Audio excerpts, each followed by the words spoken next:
रूस और यूक्रेन के बीच भीषण युद्ध जारी। यूक्रेन के कई शहरों पर रूस की ओर से घातक बमबारी आज भी हो रही है। हर तरफ तबाही का मंजर नजर आ रहा है। हालांकि यूक्रेनी आर्मी भी प्रतिघात यहां पर कर रही है, लेकिन पुतिन आर्मी के भीषण प्रहार के आगे असहाय भी नजर आ रही है। वहीं रूस और यूक्रेन युद्ध में अत्याधुनिक हथियारों का उपयोग हो रहा है। रूस ने यूक्रेन पर अपने नए हाइपरसोनिक मिसाइल से अटैक किया है। ऐसे में दोनों देशों के बीच में हथियारों के उपयोग को लेकर चल रही होड़ खतरनाक स्थिति में आ रही है। यूक्रेन पर रूस के हमले का आज 25वां दिन है। रूस ने पहली बार डैगर मिसाइल सिस्टम का इस्तेमाल किया। हाइपरसोनिक मिसाइल अटैक से यूक्रेन का आर्म्स डिपो तबाह हो गया। तो ये तस्वीरें जो हम आपको दिखा रहे हैं, हाइपरसोनिक मिसाइल से जो रूस ने यूक्रेन पर अटैक किया है उसकी तस्वीरें ये सामने आ रही है। 25 दिन से लगातार दोनों देशों के बीच में भीषण बमबारी मिसाइलों से अटैक किया जा रहा है। यूक्रेन के खिलाफ युद्ध में रूस का बड़ा कबूलनामा। रूस ने युद्ध में हाइपरसोनिक मिसाइल के इस्तेमाल की बात मान ली है और ये उसी की तस्वीरें हम दिखा रहे हैं जब हाइपरसोनिक मिसाइल से यूक्रेन पर रूस की ओर से अटैक किया गया। हाइपरसोनिक मिसाइल अटैक से यूक्रेन का आर्म्स डिपो पूरी तरह से तबाह हो गया है। रूस ने पहली बार डैगर मिसाइल सिस्टम का इस्तेमाल किया, इस बात को भी रूस ने कबूल किया है। तो रूस की ओर से लगातार यूक्रेन पर हमला किया जा रहा है। आज 25वां दिन है और उसी को लेकर यूक्रेन के कई शहरों में रूस की ओर से एयर स्ट्राइक की गई है। कीव, खार्किव, लवीव में हवाई हमले का अलर्ट।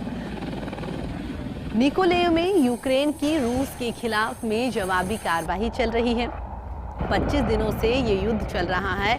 एक और रूस यूक्रेन पर लगातार हमला कर रहा है तो यूक्रेन की ओर से भी यहाँ पर बराबर का जवाब दिया जा रहा है। यूक्रेन की ओर से भी रूस के खिलाफ जवाबी कार्रवाई की जा रही है।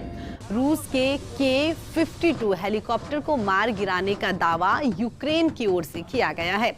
तो यूक्रेन और रूस हमले का आज 25वां दिन है और उसी से जुड़ी हुई आपको ये खबरें हम बता रहे हैं कि किस तरह से हाइपरसोनिक मिसाइल से रूस ने यूक्रेन पर अटैक किया। रूस के हमले से यूक्रेन के कई शहर पूरी तरह से तबाह हो गए हैं। हर तरफ तबाही का मंजर, सन्नाटा पसरा हुआ है। यूक्रेन के शहर शहर मलबे में तब्दील होते हुए दिख रहे हैं। उधर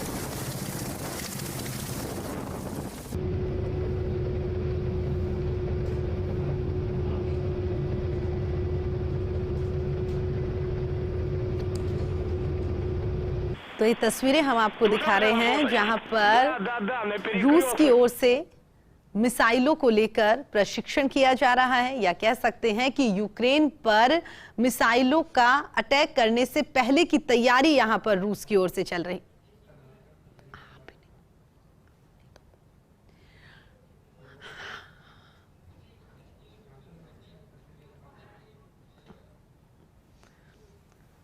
तो ये तस्वीरें हम आपको दिखा रहे हैं। इन तस्वीरों को देखकर आप अंदाजा लगा सकते हैं किस तरह से रूस की ओर से यूक्रेन पर लगातार हमला किया जा रहा है, मिसाइलों से अटैक किया जा रहा है। और ये वो तस्वीरें हैं जब मिसाइलों से अटैक होने के बाद में तबाही का मंजर जो दिखाई दे रहा है, उसके बाद की तस्वीरें हम आपको दिखा रहे हैं कि किस तरह से रूस यूक्रेन पर लगातार हर दिन हमले कर रहा है। हालांकि अब रूस ने इस बात को एक्सेप्ट किया है कि पिछले 25 दिनों से जो युद्ध यहाँ पर किया जा रहा था उसमें कल हाइपरसोनिक मिसाइल से भी अटैक किया गया। तो ये तस्वीरें आप देख सकते हैं, मिसाइलों से अटैक किया जा रहा है। हर तरफ तबाही का मंजर, सन्नाटा पसरा हुआ है। बहुत सारे लोग जो हैं लाखों की तादाद में यूक्रेन को छोड़कर चले गए और जो लोग वहां पर बचे हुए हैं वो बंकर्स में छुपे हुए हैं और लगातार ये दुआएं कर रहे हैं कि ये युद्ध जो है वो किसी भी तरह से खत्म हो। आपको ये भी बता दें कि लगातार इसी खबर पर हमारे साथ बातचीत करने के लिए रक्षा विशेषज्ञ देवानंद सर हमारे साथ जुड़ गए। देवानंद सर, लगातार एक ही सवाल आता है कि अब 25 दिन यहाँ पर बीत गए हैं, एक महीना होता हुआ भी दिखाई देगा, क्या उम्मीद कर सकते हैं कोई तो हल होगा? आपको क्या लगता है कब तक ये युद्ध रुक सकता है? जी, ये बहुत बड़ा एक कठिन प्रश्न और सवाल आपने किया है, जिसका जवाब देना मैं मानता हूं दो ही व्यक्ति दे सकते हैं। पहले हैं पुतिन साहब और दूसरे हैं जेलेंस्की साहब। जी। पर जिस तरह से अब रक्षा के विषय और सामरिक दृष्टि पे नजर रखते हुए जो आकलन किया जा सकता है वो ये है कि उम्मीद तो थी कि 15 से 20 दिन के अंदर अंदर इस युद्ध को समाप्त हो जाना चाहिए था, जिस तरह सामान्य हम सोच रहे थे। पर लेकिन जैसे कहते हैं कि युद्ध एक ऐसी कला का नाम है जहां पर इंसान जो सोचता है वो नहीं होता, कुछ अलग ही चीज निकल के आती है। वो भी यूक्रेन में कुछ ऐसा ही हो गया है।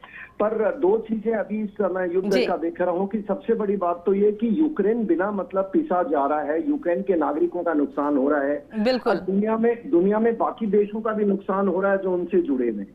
ये बात सत्य है और हम सब चाहते हैं युद्ध जल्दी से समाप्त हो। पर एक बात निकल के इसमें बहुत क्लियर है जो यूक्रेन को समझनी पड़ेगी, क्योंकि अब क्या हो चुका है कि रशिया जो चाहता था वो कि भाई मेरे जब तक सामरिक हितों की अनदेखी होगी मैं लड़ाई आखिरी दम तक लड़ूंगा। और वो सुपर पावर है साहब उनके पास। आज उन्होंने अमेरिका को तो भी चुपचाप एक मुहाने पे खड़ा कर दिया है। और जिस प्रकार से जो लोग यूक्रेन के साथ खड़े हुए दिखाई दे रहे थे, बातों में निकले और वो जेलेंस्की साहब को भी पता लग गया कि अब मेरे ज्यादा दिन नहीं है, या तो मैं सरेंडर करूं अन्यथा मेरी मौत तय है। और जहां तक मुझे लग रहा है कि रशिया के पुतिन साहब इस मोड़ पे नहीं चाहते कि जेलेंस्की साहब को मार दिया जाए। वो ये चाहते हैं कि वो कोई भी तरीके से जिंदा रहे, वो जो हमारी शर्तें उनको मान करके एक शांति का रास्ता तय करें। पर अब अमेरिका अपनी कोशिश कर रहा है कि इस युद्ध को जितना लंबा खींचा जाए। यूएनओ और ये नाटो में मानता हूँ साहब, ये सेकेंड वर्ल्ड वॉर की ये कुछ ऐसे इंस्टीट्यूशंस बने थे जो दुनिया को ठीक है शांति बनाए रखी, पर वो सब स्वार्थी थे, तो वो भी एक्सपोज हो चुके हैं। नया वर्ल्ड ऑर्डर तैयार हो रहा है, लोगों की आवाजें। बट इस युद्ध को जिस प्रकार से मिसाइल्स का जो कल इन्होंने शुरुआत की है, और मैं मानता हूं वैसे पहले भी हमारा आकलन यही था कि लंबे समय नहीं बट अनदर 5-6 दिन में, अब क्योंकि अब बिल्कुल। और देवानंद सर देखिए, हर दिन अत्याधुनिक हथियार जो है उनका इस्तेमाल दोनों देशों की ओर से किया जा रहा है। कल की ही अगर बात करें तो हाइपरसोनिक मिसाइल का यहाँ पर इस्तेमाल किया गया रूस की ओर से। इसे आप कैसे देखते हैं? आपको लगता है धीरे धीरे और भी बढ़ता हुआ दिखाई देगा ये युद्ध? देखिए, युद्ध में क्या होता है साहब कि दुश्मन को डराने के सारे प्रयास किए जाते हैं। ये जो न्यूक्लियर और बड़े आर्सेनल्स हैं, मैं मानता हूँ ये रूस कभी भी यूक्रेन में इस्तेमाल नहीं करेगा। और उनके पास, जैसा हम सब बता रहे हैं, इतनी बड़ी ताकतें वो करेगा। लेकिन जो सवाल ये उठता है कि ये जो एक रणनीति के तहत पहले छोटे बातें की जाती हैं, बात के बाद छोटे एक्सरसाइज की जाती है, एक्सरसाइज के बाद एयर वायलेशन होते हैं, फिर अंदर एंट्री करते हैं, तो सारा उस प्रोग्रेसिव वे से देखा जाए तो मुझे लगता है कि हर प्रोग्रेसिव वे से रूस इस्तेमाल करेगा उन हथियारों का जब तक कि यूक्रेन अपने हार नहीं स्वीकार कर लेता है। और वैसे भी देखिए कि अब साउथ दक्षिण यूक्रेन पे कब्जा कर चुका है, पूर्वी यूक्रेन पे कर चुका है, उत्तरी पे कर चुका है, बस कीव पे कब्जा बाकी है। कीव पे जिस समय कब्जा हो गया, मैं मानता हूँ रूस कभी भी पश्चिम यूक्रेन में ज्यादा दिलचस्पी नहीं दिखाएगा, ऐसा लगता है आज के दिन।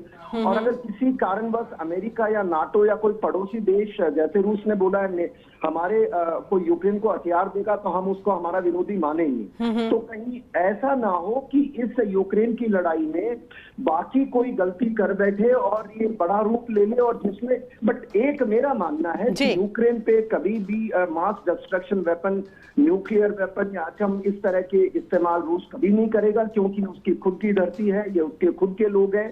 कारण और उसके असली इस मास डिस्ट्रक्शन वेपन में अगर कोई दुश्मन है तो वो अमेरिका है, और अमेरिका पीछे हट चुका है। वो पुरानी चालबाजी पे आएगा, इकोनॉमिक सैंक्शंस है, इंसर्जेंट्स को पैदा करेगा, लोगों को भड़काएगा, वो अमेरिका का पूरा काम है। देखिए बिल्कुल देवानंद सर, देखिए 25 दिनों से लगातार ये युद्ध यहाँ पर चल रहा है, और युद्ध कहीं पर भी हो उस कंट्री को तो नुकसान है ही, जिससे है उसे भी नुकसान है, लेकिन आसपास की जो कंट्रीज है उस पर भी इसका असर दिखता है। आपको लगता है कि ये युद्ध अगर और भी आगने वाले दिनों में बढ़ता हुआ दिखाई दिया तो भारत को क्या कुछ नुकसान हो सकता है?